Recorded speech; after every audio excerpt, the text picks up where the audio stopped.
BTC চুক্তিৰ 24 বাৰ্ষিকী 2003 চনত প্ৰধানমন্ত্ৰী অটল বিহাৰী বাজপেয়ীৰ কাৰ্যকালত BTC চুক্তি স্বাক্ষৰিত হৈছিলে। আজি এটা অত্যন্ত আনন্দৰ দিন। মই BTC বাসীক এই 24তম চুক্তিৰ যি বাৰ্ষিকী উৎসৱ তাৰ বাবে মই ধন্যবাদ আৰু অভিনন্দন জ্ঞাপন কৰিছোঁ আৰু BTCৰ সৰ্বাংগীন উন্নয়ন কামনা কৰিছোঁ। আপুনি 2003 যেতিয়া চুক্তিখন স্বাক্ষৰ হৈছিল তেতিয়াও দেখিছে আৰু 24 বছৰ পিছত কিমান পৰিৱৰ্তন দেখা পালে?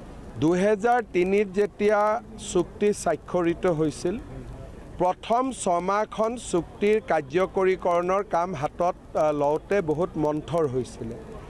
তেতিয়া অসম চৰকাৰে মোক দায়িত্ব দিছিলে যে চুক্তিৰ কাৰ্যকৰীকৰণত মই ব্যক্তিগতভাৱে চোৱা চিতা কৰিব লাগে।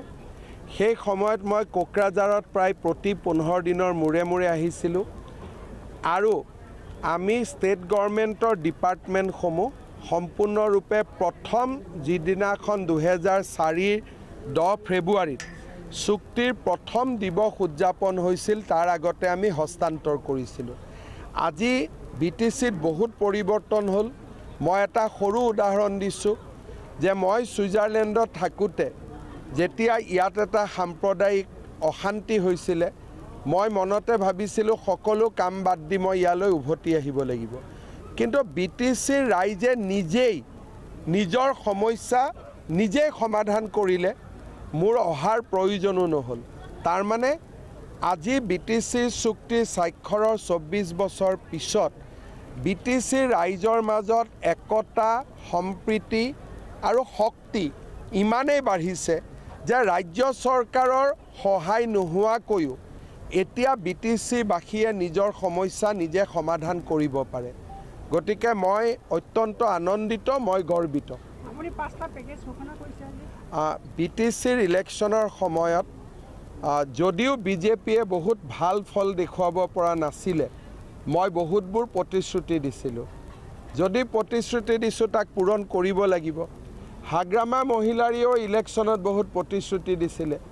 আমাৰ প্ৰতিশ্ৰুতিবোৰ যাতে আমি বাস্তৱত পৰিণত কৰিব পাৰোঁ, ৰাস্তা ঘাট নিৰ্মাণ, দলং নিৰ্মাণৰ বাবে আমি 1000 কোটি টকাৰ এটা পেকেজ দিম।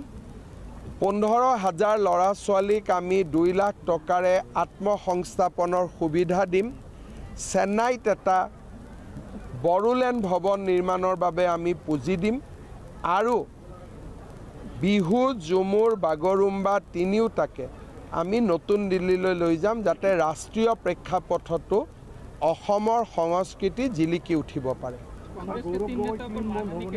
मेरा ऊपर कुछ कुछ बोले थे, मैं बोला देखो टिप्पणी कर में प्रेस में झगड़ा करने से क्या फ़ायदा है। अगर मेरा कुछ है तो कोर्ट में आप लोग प्रूफ कर दीजिए। इसीलिए मैं खुद ही उनको मौका दिया कि मेरा खिलाफ कुछ है तो आप बताइए। सर अपनी किबाटा आसनी लॉन्च কৰিছে অৰুণোদয়কে আৰম্ভ কৰি বহুত আছে সৰ্বশ্ৰেষ্ঠ আঁচনি কোনখন বুলি ভাবে? চক মই ভাবোঁ যে মহিলা উদ্যমিতা আঁচনিখন যদি আমি সফল হ'ব পাৰোঁ আৰু আমাৰ মহিলাসকলে যদি নিজৰ ভৰিত নিজে থিয় দিব পাৰে, এই আঁচনিখনে অসমৰ গ্ৰাম্য অৰ্থনীতি সম্পূৰ্ণ পৰিৱৰ্তন কৰিব পাৰে। সেইকাৰণে আমি মহিলাসকলক 10,000 টকা দিছোঁ, 25,000 আৰু দিম, 50,000 আৰু দিম।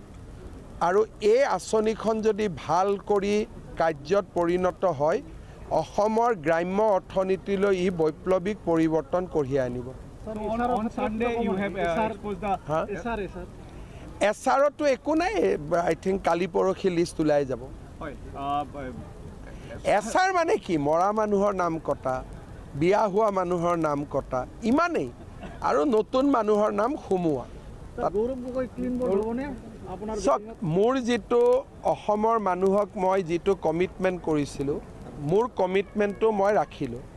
যেতিয়া প্ৰথমবাৰ মই কৈছিলোঁ যে গৌৰৱ গগৈৰ পত্নী বিদেশী, তেতিয়া গৌৰৱ গগৈয়ে নিজৰ পত্নীৰ বিহুৰ মুগাৰ মেখেলা চাদৰ পিন্ধা ফটো এখন দি কবিতা লিখিছিল যে মই কিমান মিছা কথা ক'ব পাৰোঁ।